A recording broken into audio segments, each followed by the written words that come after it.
Good day, ma'am and classmates. My report is about Rizal's trouble in Hong Kong and Macau on February 1888. Hounded by powerful enemies, Rizal was forced to leave his country for the second time around. He was then a full grown man of 27 years of age, a practicing physician, and a recognized man of letters.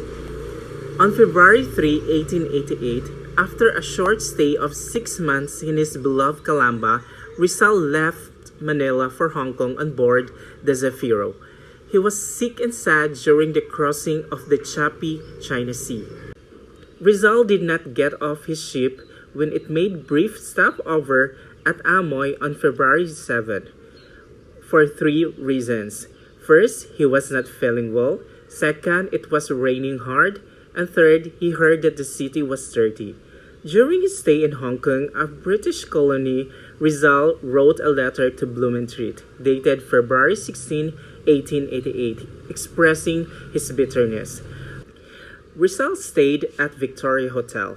He was welcomed by Filipino residents including Jose Maria Basa, Balbino Mauricio, and Manuel Iarte. A Spaniard, Jose Zanes de Veranda, shadowed Rizal movement in Hong Kong. It is believed that he was commissioned by the Spanish authorities to spy on Rizal. On February 18, 1888, Rizal, accompanied by Basa, boarded the ferry steamer Kiukiang for Macau. He was surprised to see among the passengers a familiar figure, Saints de Veranda. Rizal and Basa stayed at the house of Don Juan Francisco Lecaros, a Filipino gentleman married to a Portuguese lady. He was rich and spent his days cultivating plants and flowers. During his two-day sojourn, Rizal visited the theater, casino, cathedral and churches, pagodas, botanical garden, and bazaars. He also saw the famous grotto of Camoens, a Portugal national poet. On February 19, he witnessed a Catholic procession in which the devotees were dressed in blue and purple dresses and were carrying unlighted candles. On February 20, Rizal and Basa returned to Hong Kong again on board on ferry steamer Kiukiang. And on February 22, Rizal left Hong Kong on board the Oceanic and American steamer. His next destination was Japan. Good day everyone, my name is Michaela Osman and I will be discussing about Rizal in Japan. Rizal arrived at Yokohama in February 28, 1888 and stayed at the Grand Hotel. The following day, he moved to Tokyo and stayed there for a few days. Upon the invitation of Juan Perez Caballero, he lived at the Spanish legation of Japan. He accepted the invitations for two reasons. First is in that way, he could economize his living expenses. Second is he had nothing to hide to the prying eyes of the Spanish authorities. There he spent his time learning Japanese. He visited provinces and dedicated his time learning Japanese art, theater, and their language. Rizal, being a keen observer, was impressed about a lot of things in Japan. Rizal liked the beauty of the country, its plants and flowers along the streets, mountains covered by white snow, the cherry blossoms, the streams flowing with crystal clear water, and lakes that abound with various types of fish. The Japanese have a great fondness of gardens from a sense of having lived in harmony with nature for so long. The cleanliness, politeness, and industry of the Japanese people. The simple dresses and the simple charm of Japanese women. And there are few thieves in Japan. There are few beggars and are rarely seen in the city streets. Lastly, Rizal liked Japan for being lively and happy. Fights are not seen in streets and they are very industrious.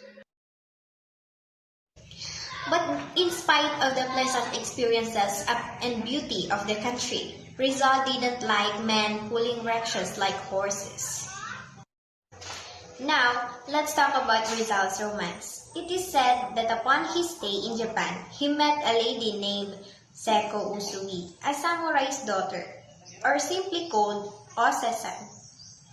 Rizal was really attracted by her beauty, simplicity, charm, warmth, and intelligence. Aside from knowing English, Ose-san is fluent in French. Rizal met Seko-san at a department store in Yokohama that caused him to visit the store frequently. As their time together became common, their friendship developed into a beautiful relationship. The cherry blossoms, the sweet cool breeze, and the romantic climate in springtime contributed immensely to an emotional intimacy. Seko-san loved Rizal, and her love was reciprocated by Rizal's sincere affection. They spent memorable and happy days visiting tourist spots in Japan. The irresistible beauty, warmth, and affection of Seko-san almost made Rizal to stay for good in Japan. But fate had its own way. Rizal had to leave Japan. By the middle of April 1882, Rizal boarded the Belgic, an English steamer at Yokohama bound for United States of America. Let us proceed, Rizal and America. The ship with Rizal on board docked at San Francisco port, but because of a strict quarantine, he and other first-class passengers were not allowed to disembark until May 4, 1988. Later, he discovered that the ship was placed under quarantine because of racial prejudice. The ship was carrying 643 Chinese coolies and skilled laborers. At that time, cheap coolie labor coming from China and other Oriental countries were not allowed to enter United States of America because white laborers were being displaced in the construction of railroad tracks and other infrastructure facilities. Ang unang araw na nakita ni Rizal ang Amerika is on April 28, 1888. His arrival in his great country was marred by racial prejudice. Lahat ng nakikita ni Rizal or lahat ng na-observe niya is tinitake note niya during his trip at San Francisco and to New York. The reason why American authorities did not let the passenger to land for 1 week kasi may mga naririnig silang haka-haka na may virus daw, which ang virus na yun ay tinatawag na cholera epidemic sa panahon nila Rizal yon. Pero alam ni Rizal na walang virus. That time, and he protested with other passenger the unjustifiable actions of American authorities. Soon, napag-alaman ni Rizal na yung haka-haka na yun ay motivated by politics, ginagamit ng mga politicians. After a few days quarantine, all first passenger including Rizal ay nakapag-land. However, the Chinese at saka ang Japanese passenger ay nanatiling naka-quarantine sa mahaba-habang oras or araw. Rizal in San Francisco. Rizal stayed at Palace Hotel, a first-class hotel in the city. He paid $4 a day with a bath and everything. In his diary, he wrote, "I saw the Golden Gate Bridge, a marvel of engineering in one of the most beautiful structure of its kind. No stores are open on Sunday. The best street in San Francisco is Market." Rizal in San Francisco, after ng linggong quarantine, lahat ng yayamaning pasahero ng barko, kasali na rin si Jose Rizal, ay binigyan ng permisyo para makapag-land. The day he was permitted to go ashore, Rizal registered at the Palace Hotel, which then considered as a first-class hotel in the city. nakapagrehistro sila or nakabook sila sa mamahaling hotel sa San Francisco. Rizal stayed in San Francisco on May 6, 1888. Mentioned in his diary, the name of Leland Stanford, the millionaire senator in California and the founder of Stanford University in Palo Alto, California. After staying in San Francisco for 2 days, he left for Oakland. In Oakland, he took an overland UA Railroad sleeping car Pullman and passed Sacramento, Reno, Ogden, Omaha, Chicago, and Albany, bound for New York City. Rizal's diary contained various interesting and exciting travel observations as we crossed the American continent to wit.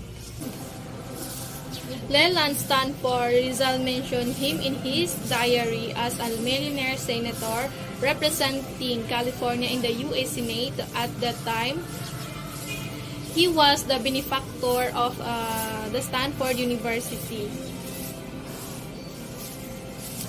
Pagkatapos ng 2 araw na pagstay ni Jose Rizal sa San Francisco, he left for Oakland. He took an overland UA Railroad sleeping car, Pullman, and passed Sacramento, Reno, Ogden, Omaha, Chicago, and Albany. Sa diary ni Rizal ay naglalaman ng mga experience niya sa Amerika. Like what I have said kanina na nagti-take note si Rizal sa mga lugar na kung saan siya napupunta, may mga take note rin siya doon. Wide deserts without plants or trees.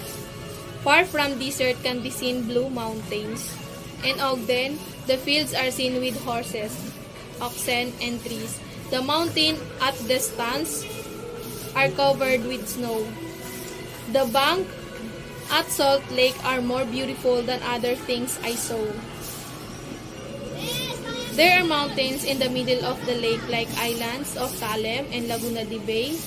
Children greeted us at Salt Lake City. We passed through the mountains in rocks. Along a river, the river is noisy, and the noise gives life to the lifeless territory. We passed through tunnels made of wood, protect the road against the snow. Icicles in these tunnels are very bright, which gives majestic effect. Colorado has more trees than the 3 states we passed over. There are many horses in Omaha, a city of Nebraska. On the Missouri River is twice as wide as the Pasig River. In Chicago, every cigar store has an Indian figure. We saw a Niagara, the most splendid falls I have seen. Albany is a big city, the Hudson River which runs along quarries and boats. And every wide. My grand transcontinental trip ended on Sunday, May 13 at 11:30 a.m. Okay, this is the continuation of Rizal in America. In New York, Rizal arrived at New York on Sunday morning and ended his trip across the American continent full of exciting experience. He stayed in New York, which he called Big Town, for a few days to visit some scenic and historical place. In New York, it seemed that everything is new. He visited the monument of George Washington, a magnificent memorial to a great American. He wrote to Punch, "He is a great man, the likes of whom I feel this century will have none." On May 30, 1888, it was Sunday morning when Rizal reached New York. He stayed 3 days in the city which he called the Big Town. While he stayed in New York, she visited the scenic and historical place in New York. He visited also the monument of George Washington. And he wrote a Punch, "He is a great man who I think has no equal in this country. Si George Washington is a great man of America." On May 16, 1888, he left New York for Liverpool Seaport in southwestern Lancashire in England. On the Mersey estuary on board City of Rome, the second biggest boat in the whole world. This, they say. As the boat moved away from the pier, Rizal was Brooklyn Bridge, and moment later, he was away by the huge and majestic Statue of Liberty on Bidloy Island. In the boat, many passengers of different countries were surprised to hear me speak all their respective language. On May 16, 1888, Rizal left New York for Liverpool on board the City of Rome, which is City of Rome is the second large ship at that time. Rizal showed the Statue of Liberty on Bidloy Island. In the boat, many passengers of different countries were surprised to hear me speak all their respective language. So, alam natin na si Rizal, marami siyang alam na lingwahe. So, na-shock yung mga passenger ng boat na yun kasi alam ni Rizal paano magsalita sa mga lingwahe nila. So, on May 24, dumating siya sa Liverpool, England. And nagsimula on the next day, nagsimula yung life niya in London. The impression of Rizal vis-a-vis America.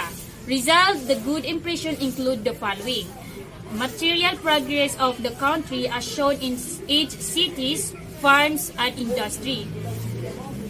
The drive and energy of the Americans, the natural beauty of the land, the high standard of living, the opportunity for better life offered to poor immigrants. The bad impression of Rizal in vis-a-vis America is lack of racial equality. Sa isang okasyon, na-meet ni Rizal si Jose Alejandro, which is si Jose Alejandro is isang mag-aaral sa Belgium. One day, gias ni Alejandro si Rizal kung ano daw yung impression niya sa Amerika. At sinagot yun ni Rizal na ang impression niya sa Amerika is the land par excellence of freedom but only for the white. Kumbaga, noong panahon na yun, walang kalayaan ng mga taong may itim sa Amerika.